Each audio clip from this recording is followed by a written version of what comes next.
Martha Washington by Karin Wulf. Read by Karin Wulf. Before women could hold office, she created one. Martha Washington had not intended to be the first of anything, but rather to follow in the pattern of the women she knew as wives, mothers, and Virginia plantation mistresses. Instead, she was the first of a long line of women who never sought the role that she inaugurated. While the term First Lady was not regularly used for a century after her service, she felt the weight of its responsibility and the eyes of the new nation upon her. Historians despair of Martha's decision to burn her correspondence with her famous husband just before she died. Yet this First Lady is not unknowable. Like her husband, she has become somewhat calcified in American memory, but the historical record, including her correspondence with friends, family, and associates from her life in Virginia and then as First Lady and her later years, reveals a firm, lively person. She could be direct, astute about politics, and attuned to fashionable clothes and household furnishing, sometimes all in one letter. Portraits made during her life capture only a glimpse of the latter. She ordered sparkling purple silk, silver embroidered, and sequined high-heeled shoes for her wedding, and she never stopped being fond of shoes. As First Lady, she dressed somewhat more plainly, but her clothing was always of the finest quality. Martha Dandridge Custis and George Washington were born less than a year apart, in 1731 and 1732. Theirs would be her second marriage, his first. It was, by the accounts of those who knew them best, a loving partnership. In a few surviving letters, George refers to her as his dear Patsy, and they addressed each other as my dearest. George signed one urgent letter in the summer of 1775 as your entire. They were happiest together at Mount Vernon, ever mindful of what was happening back at home during the long years of the war and the presidency, and of being apart. Devoted to her husband, Martha spent every winter of the war with him, wherever he had made camp for the season, including at Valley Forge. George and Martha Washington were elite, wealthy Virginians through and through. From her first marriage to the much older Daniel Parke Custis, Martha carried into their union with George 2 children and an extensive estate that included more than 80 enslaved people. They would not have children together, but they would raise hers. At Mount Vernon, they oversaw a plantation complex worked by hundreds of enslaved people. Through a combination of inheritance and acquisition, by the time of George's death, his real estate stretched across tens of thousands of acres and included some small industrial concerns. But of course, their lives would not be confined to Virginia. When she married him, Martha would have known that George was set up for public life, which in colonial Virginia was both an opportunity and a responsibility for elites. The first hint of that came before they married, when he served as an officer in the Virginia militia during the 7 Years' War. Then shortly after they married, George was elected to Virginia's Colonial Assembly, the House of Burgesses, where he would serve until the eve of the American Revolution, including working closely with the royal governor, Lord Dunmore. Up to that point, Martha's life as his wife would have seemed a familiar echo of the women among her family and friends. But when her husband's military leadership of the Revolutionary War and then political leadership of the new United States was required, Martha's life changed, along with those of everyone around her. In the transition from colonies to nation, their friend, the historian and writer Mercy Otis Warren, said, "Events have outrun our imagination."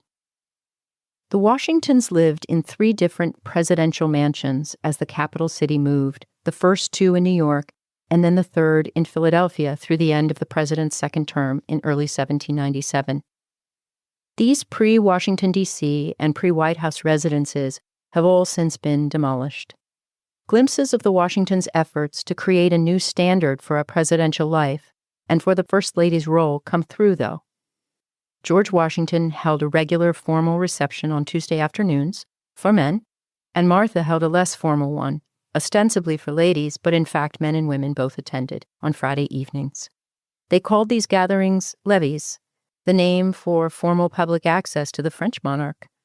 Features of the Washingtons' levees included Martha greeting people from a raised dais. To be fair, she was petite at only 5 feet tall, which raised eyebrows and some critical commentary. How is this democratic? For that matter, how was one to be a first lady or a president when there had never been such a thing? Borrowing some ceremonial features from the system they knew best, tempered by the sentiments of the Revolution, seemed sensible. Martha would hold the first rank in the United States, and what she did or said, where she went and what she wore, all made for political fodder. The Washingtons would step carefully but decisively together into this phase of their public life. It was not without cost. Using the same metaphor that her husband often invoked, Martha wrote of longing to be in the shades of Mount Vernon under our own vines and fig tree. And yet I cannot blame him, she wrote, for having acted according to his ideas of duty in obeying the voice of his country. For Martha, having been raised to hostess duties, managing the accoutrement of hospitality for diplomats, politicians, office seekers, and the general curious public was second nature.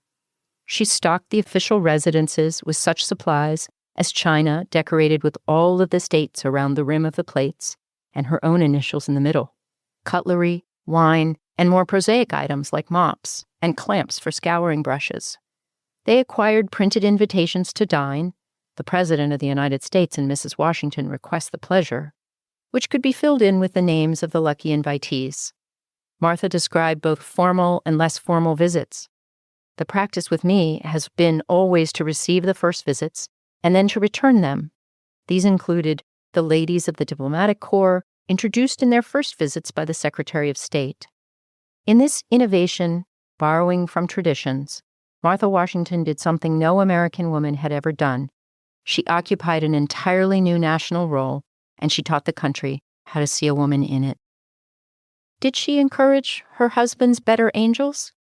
In one respect, we know she emphatically did not. She was casually cruel about slavery and her expectation of enslaved people. Confounded when 17 fled with the British, who were promising freedom during the Revolution, she was infuriated when one of her maids fled from Philadelphia decades later and wanted her tracked down and then brought back. She never was. But did he encourage hers? Perhaps. When he died, George Washington provided that at Martha's death the enslaved people he owned would be emancipated, but for whatever reasons, possibly out of fear, she acted on that provision just a year after he died and a year before she followed him to the grave. Martha Washington would prove a hard act to follow. Before women could hold office, she had to create one by stepping onto the center stage of American public life without a script and making her role real through practice. At the end of Washington's presidential administration, Abigail Adams wrote to the only woman to serve in the position she was about to hold that she would endeavor to follow your steps, and by that means hope I shall not essentially fall short.